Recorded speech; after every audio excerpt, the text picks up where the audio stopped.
The Christmas harvest event feels calm on the surface, snow-covered gardens, festive plants, and familiar holiday themes. But when you slow down and really look at it, there's a lot happening underneath. This update brings some of the rarest crops in the game, unusual pet mechanics, extremely expensive items, and even references inspired by real Christmas folklore. Some of these details are obvious, others are hidden in plain sight. So today we're taking a relaxed walkthrough of everything the Christmas harvest event includes, breaking down all the interesting facts, from the biggest surprises to the smallest seasonal details. 1.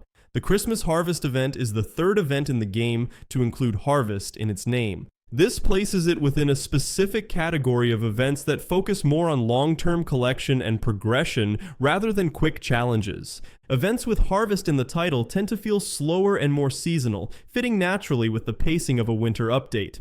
2. It's also the fourth event in the game to last a full 3 weeks.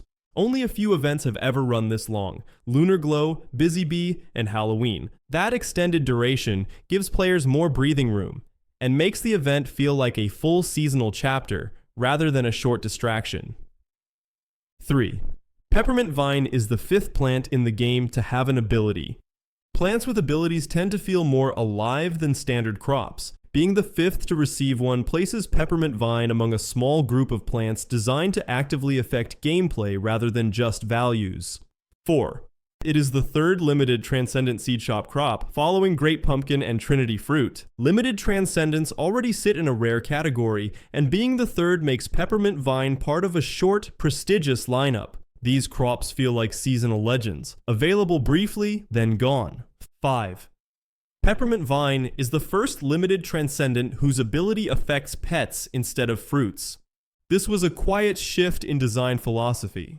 Instead of boosting crop output, Peppermint Vine directly interacts with pets, giving it a more companion-focused role within the garden. 6. It's also the very first plant in the game capable of giving a pet mutation. This makes Peppermint Vine a major milestone in how plants and pets interact. Rather than pets being static companions, this plant introduces the idea that crops themselves can change how pets behave or evolve. 7. The peppermint seed first appeared in the shop on December 7th, 2025 at 8 p.m. EST.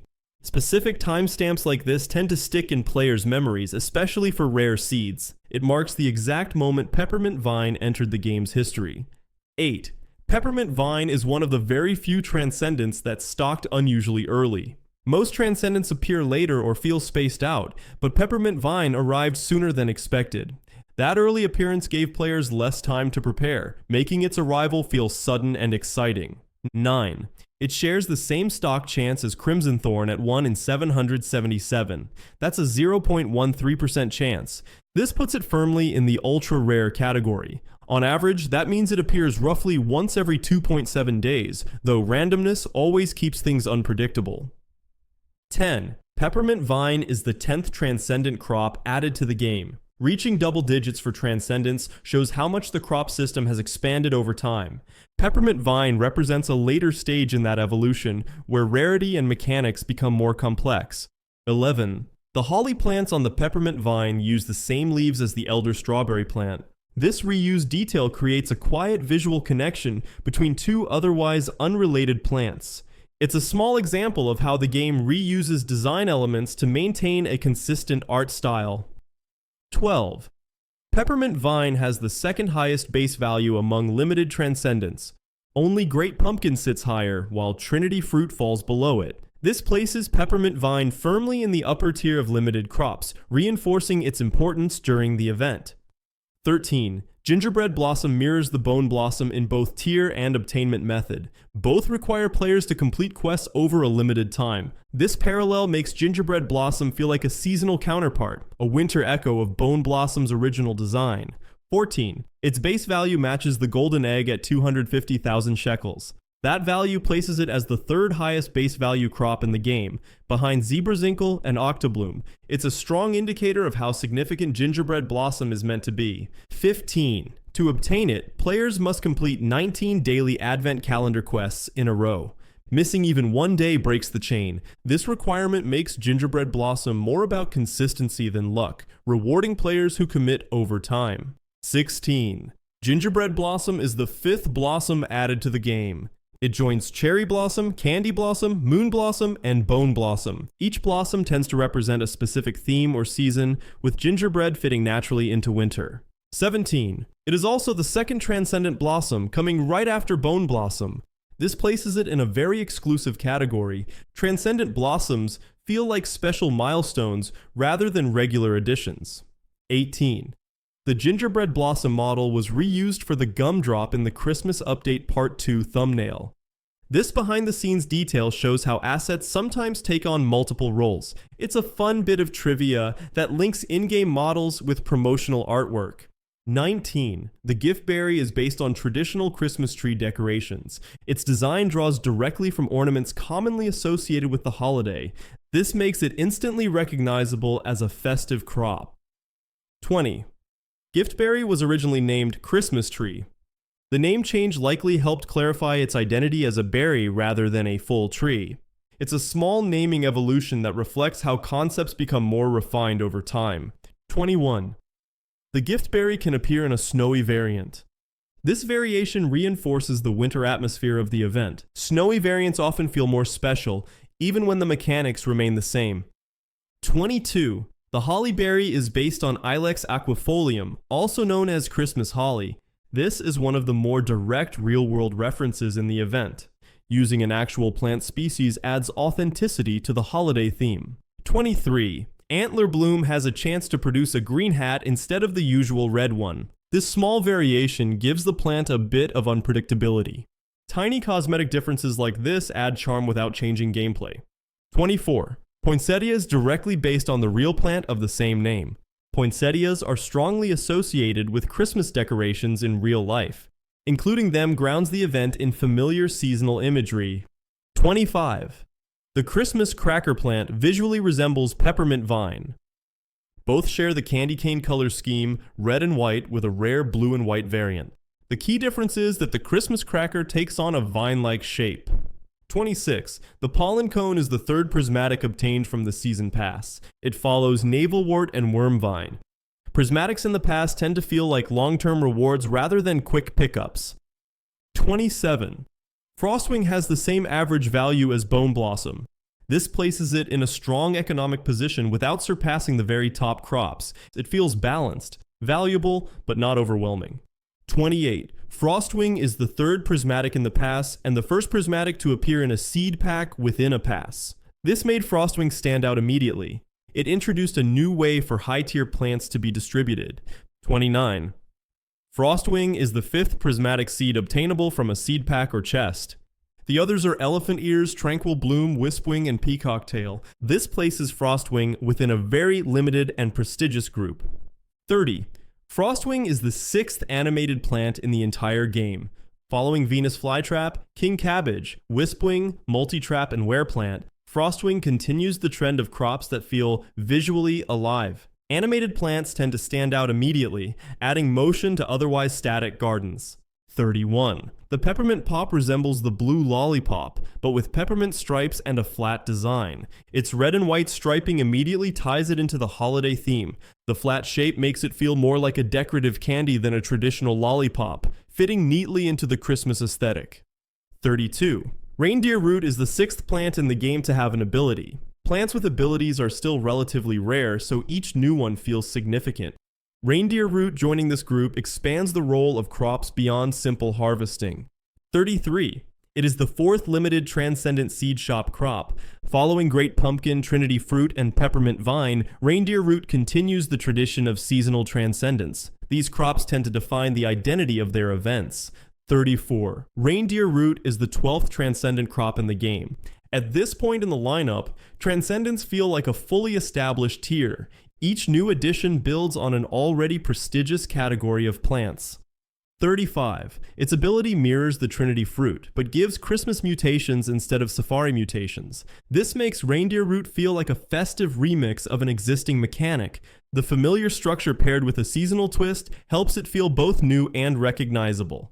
36. Reindeer Root shares the same stock chance as Spirit Sparkle and pre-nerf Great Pumpkin at 1 in 888. That rarity places it firmly in the high-stakes category of seed shop finds. Seeing one appear always feels like a moment worth stopping for. 37. Spirit Sparkle is the 7th plant in the game to have an ability. By this point, plants with abilities form a small but influential group. Spirit Sparkle adds another layer to how crops can interact with pets and systems. 38. It is the 5th limited Transcendent Seed Shop crop. Coming after Reindeer Root, Spirit Sparkle rounds out a strong lineup of event-exclusive Transcendents. These limited crops often become long-term status symbols. 39. Spirit Sparkle is the 11th Transcendent crop in the game. Sitting just before Reindeer Root in the timeline, it represents another step in the evolution of high-tier crops. 40.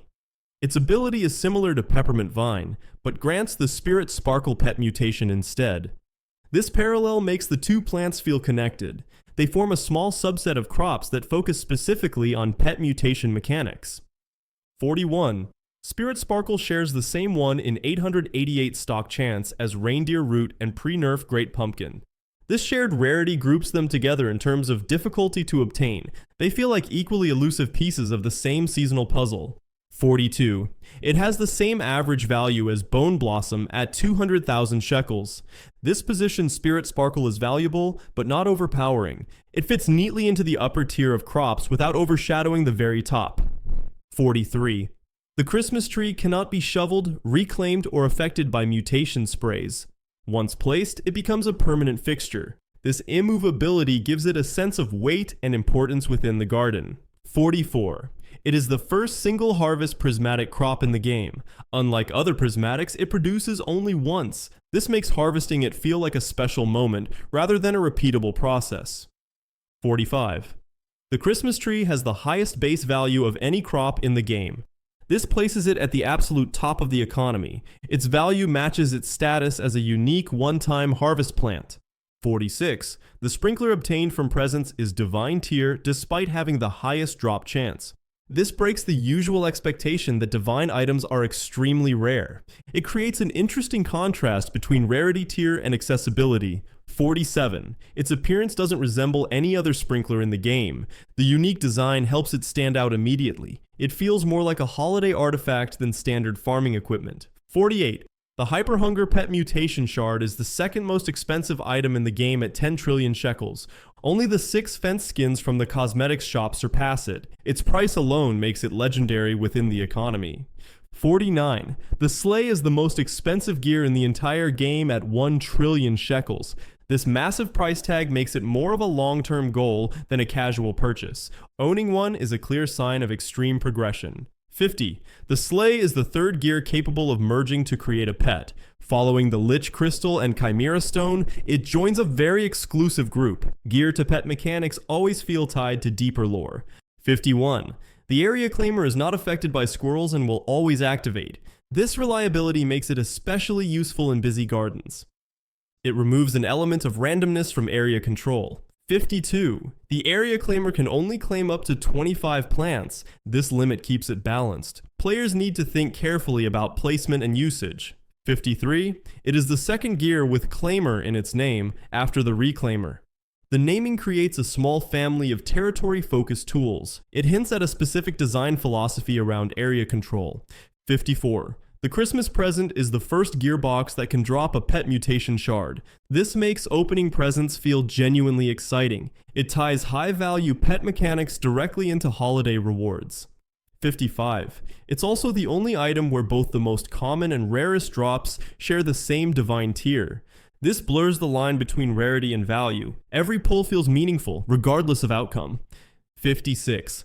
The Christmas present is the first present to include cosmetics. This expands presents beyond pure gameplay items. It adds a layer of personalization to holiday rewards. 57. Snowman Builder is one of only 2 snowman pets in the game. The other is Snowman Soldier. Together, they form a small festive subcategory of pets. 58. Snowman Builder has a similar ability to Pumpkin Rat and Gift Rat. This shared mechanic ties it into an existing group of utility pets. It feels familiar while still fitting the winter theme. 59. Snowman Soldier is the second snowman type pet added to the game. Its introduction expands the snowman theme rather than leaving it as a one-off idea. 60. The snowman is the second pet to give its own exclusive gear. The first was the stag beetle. Pets with exclusive gear feel more integrated into the item system. 61. Penguin is the fourth pet that can morph the player. Following wolf, armadillo, and cheetah, it adds another playful transformation option. Morph pets often feel more interactive than standard companions. 62. Gift Rat is the third rat pet in the game. It follows Rat Connoisseur and Pumpkin Rat. Each rat pet builds on a slightly mischievous theme. 63. Krampus is based on a mythical figure from Alpine folklore. Originating in pre-Christian traditions, Krampus acts as the dark counterpart to St. Nicholas. His inclusion adds a surprisingly deep mythological reference to the event. 64. In folklore, Krampus appears on December 5th to punish naughty children. Known as Krampusnacht, this tradition contrasts sharply with the generosity of St. Nicholas. That contrast fits perfectly into a game that balances reward and risk. 65. Krampus has a 0.05% obtainment chance, or 1 in 2,000. This makes it rarer than Kitsune. Its chance was briefly increased before being reverted, reinforcing its legendary status. 66. Snow Bunny is the fourth lagomorph pet in the game. It joins Bagel Bunny, Bunny, and Black Bunny. This expands the rabbit family with a winter theme variant. 67. Coco Cat is the fourth cat pet added to the game. Despite being newer than Mooncat and the regular cat, it fills a different niche. 68. Coco Cat has a weaker but more flexible effect than other cats. Because it can nap anywhere, its ability triggers more reliably. This trades raw power for consistency. 69. Coco Cat is the 8th pet that requires a cosmetic to activate its ability. It joins Gorilla Chef, Mummy, Drake, Black Cat, Wisp, Hex Serpent, and Christmas Gorilla. This mechanic links cosmetics directly to gameplay in a subtle way, and that's some of the things packed into the first Christmas Harvest event in 2025. It's a seasonal update, but when you look closely, it adds a lot to the game. New mechanics, rare items, and plenty of small details that give it its own identity. Thanks for watching, and if you enjoy calm, detailed breakdowns like this, I'll have more coming soon. I'll see you in the next one.